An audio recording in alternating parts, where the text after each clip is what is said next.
नमस्कार दोस्तों, 2024 लोकसभा चुनाव को लेकर के एक बार फिर से आप सबका स्वागत है। 2024 चुनाव की जैसे-जैसे नजदीक डेट आते जा रहे हैं, जैसा कि 10 मार्च को अनुमान लगाया जा रहा है कि इसकी घोषणा हो सकती है इलेक्शन कमीशन के द्वारा। उस बीच में बीएसपी को लेकर के एक बड़ी खबर आ रही है। जिस तरीके से बीएसपी की तरफ से टिकटों का वितरण अब बहुत जल्द शुरू होने वाला है। बड़ी खबर आ रही है कि 15 मार्च को बहन मायावती के द्वारा पहली लिस्ट जारी कर दी जाएगी बीएसपी को लेकर के। जी हाँ, पहली सूची आने वाली है बहन मायावती की तरफ से 15 मार्च को।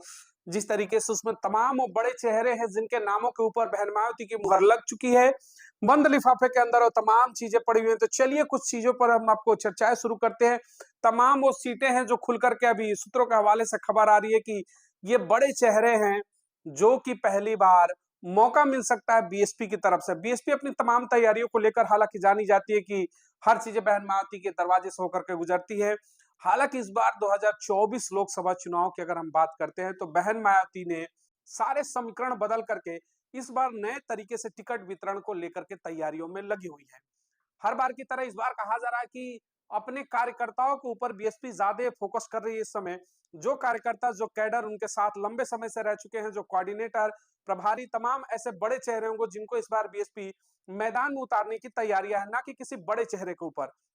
तो सबसे बड़ी खबर जो है कि 15 मार्च को जिस तरीके से अटकलें लगाई जा रही हैं कि बहन मायावती के द्वारा कुछ ऐसी सीटें हैं जिनको लेकर के खुलासा किया जा सकता है, पहली सूची आ सकती है।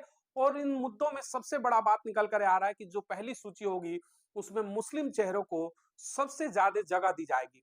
यानी कि 2024 लोकसभा का जो चुनाव है उसमें दलित मुस्लिम जो फैक्टर है उसके ऊपर बहन मायावती ने इस बार खेलने की पूरी तैयारी कर ली है।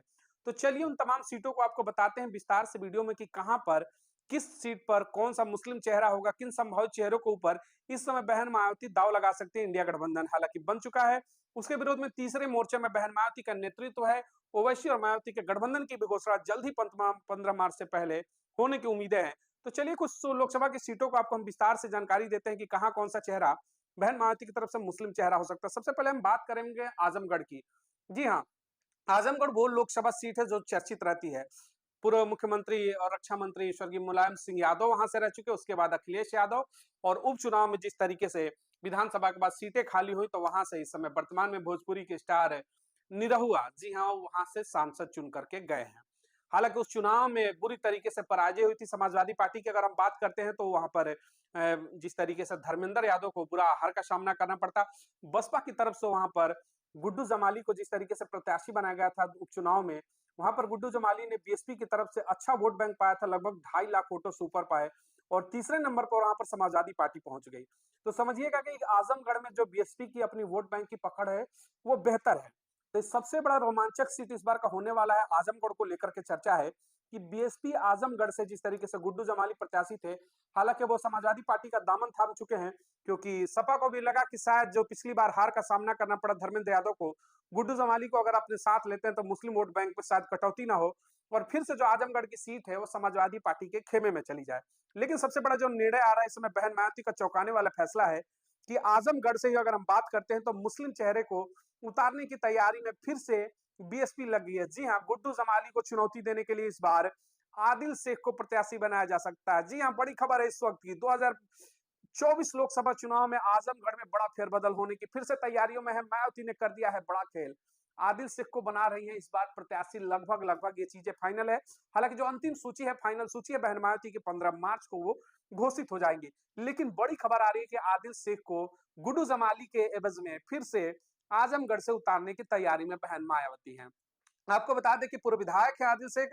हालांकि इन्होंने जिस तरीके से वहां पर टिकट भी मांगा था 2022 में सपा से, और न मिलने के बाद अब जाकर के आदिल शेख के ऊपर बड़े खेल की तैयारी में है बहुजन समाज पार्टी।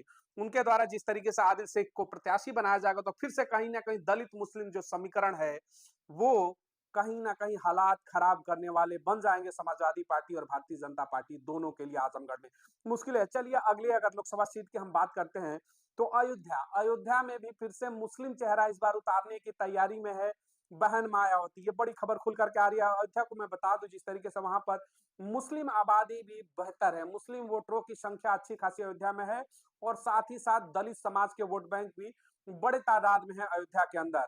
तो इन ग्रामीण क्षेत्रों में और ये वोटर जो है दलित और मुस्लिम, उनको टारगेट करते हुए बहन मायावती की तरफ से अयोध्या से भी मुस्लिम चेहरा के रूप में रुश्दी का नाम जो है सबसे आगे आ रहा है। हालांकि हो सकता है कि बदलाव हो, लेकिन ये फाइनल है कि वहां पर भी मुस्लिम चेहरा उतारने की तैयारी में फिर से बसपा लगी हुई है।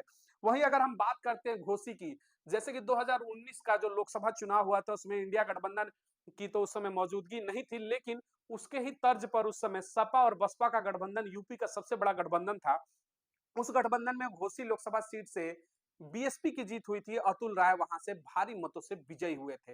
हालांकि अपने पूरे कार्यकाल के दौरान वो बाहर नहीं रह पाए, लेकिन अब तैयारी है घोसी से अरशद जमाल को उतारने की। जी हाँ, घोसी से अरशद जमाल प्रत्याशी हो सकते हैं बसपा की तरफ से। हालिया जो निकाय के चुनाव हुए 2023 में, जिस तरीके से नगर पालिका चुनाव को लेकर के तैयारियां थी, उसमें उन्होंने बड़ी मार्जिन से चुनाव जीते। अब अरशद जमाल के ऊपर बहन मायावती बड़ा खेल खेल सकती है।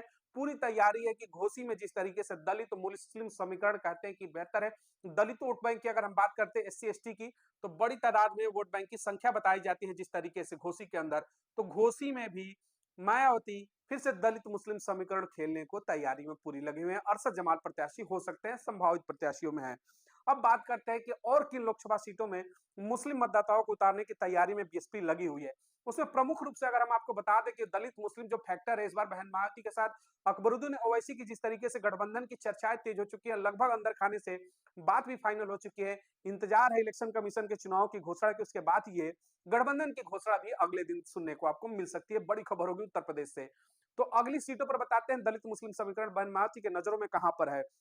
मुरादाबाद, जी हाँ, मुरादाबाद से भी मुस्लिम प्रत्याशी उतारने की लगभग लगभग पूरी कवायद कंप्लीट मानी जा रही है बसपा की तरफ से। वहां भी दलित मुस्लिम समीकरण को खेलते हुए मायावती मुरादाबाद से भी मुस्लिम चेहरे को उतारने की तैयारी में। वहीं अगर बात करते हैं हम संभल की, तो संभल में मुस्लिम चेहरे को भी फिर से बहन मायावती मैदान में लाएंगे और कड़ी टक्कर देते हुए नजर आएंगे इंडिया गठबंधन और भारतीय जनता पार्टी जैसे तमाम पार्टियों को, क्योंकि दलित मुस्लिम समीकरण पर इस बार बहन मायावती की पूरी तैयारी बन चुकी है। संभल की अगर हम बात करते हैं, उसके बाद सहारनपुर, सहारनपुर जिस तरीके से लगातार चर्चाओं में रहा, वहां पर जिस तरीके से भारतीय जनता पार्टी ने तमाम बड़े बड़े आरोप लगाए सहारनपुर को लेकर के, उस पर बड़े राजनीतिक समीकरण बैठा जाते हैं देश के अंदर। उस सहारनपुर से भी बहन मायावती के द्वारा मुस्लिम चेहरे के ऊपर दाव लगाने की तैयारी की जा रही है, जिस तरीके से दलित मुस्लिम समीकरण को बढ़ाने के लिए। बात करेंगे अमरोहा की। अमरोहा में बता दूं आपको कि दलित समाज की आबादी बेहतर है, वोट बैंक जो है बीएसपी का बेहतर है। वो बीएसपी को हम कहते हैं कि पिछड़े समाज के आज भी इकलौती ऐसी पार्टी जिसका vote bank Bharatiya Janata party के लहर में भी नहीं, मतलब इधर से उधर नहीं हुआ। मायावती को वोटरों की खासियत यही है कि आज भी उनके जो कोर वोटर हैं, जो कैडर वोटर हैं, वो बहन मायावती के साथ खुलकर खड़े हैं। तो सहारनपुर, अमरोहा और बिजनौर की बात करते हैं, तो बिजनौर में भी मुस्लिम प्रत्याशी को दलित मुस्लिम समीकरण के साथ बहन मायावती तैयार हो चुकी है। टिकट फाइनल है, जल्द ही अनाउंसमेंट भी किया जाएगा, नामों की घोषणा। वहीं फूलपुरा और बदायूं की अगर बात करते हैं, तो वहां पर भी दलित मुस्लिम समीकरण के तहत बहन मायावती ने मुस्लिम चेहरे के ऊपर मुहर लगा दी है। बहुत जल्द खबर आने वाली होगी, 15 मार्च को देखा जाएगा। वहीं बहराइच और कैसरगंज की भी हम बात करते हैं, तो बहराइच और कैसरगंज में भी मुस्लिम चेहरे के ऊपर दाव खेलने के लिए बहन मायावती स्वयं तैयार हो चुकी है। नामों की घोषणा जल्दी 15 मार्च को की जाएगी। तो ये तमाम वो सीटें थी जहां पर मैं बात कर रहा हूं कि मुस्लिम चेहरा उतारने की तैयारी में है बहन मायावती। आखिर क्यों? क्योंकि दलित मुस्लिम का जो समीकरण है, बहन मायावती को पता है कि यूपी के राजनीति में ये दो बड़े चेहरे अगर एक मंच पर आते हैं, तो सामने जो राजनीतिक गलियारे का समीकरण है वो बदल जाएगा। और कहीं ना कहीं भारतीय जनता पार्टी और इंडिया गठबंधन को बड़ी मुश्किलें खड़ी होती हुई नजर आ रही हैं बहन मायावती के इस दलित मुस्लिम समीकरण को लेकर के। तो मिलेंगे अगली तमाम बड़ी खबरों के साथ। लोकसभा के अन्य सीटों पर किस चेहरे को उतारने की तैयारी में बीएसपी, चैनल को लाइक और सब्सक्राइब जरूर करें। मिलेंगे अगली तमाम बड़ी खबरों के साथ। बहुत बहुत धन्यवाद। जय हिंद, जय भारत।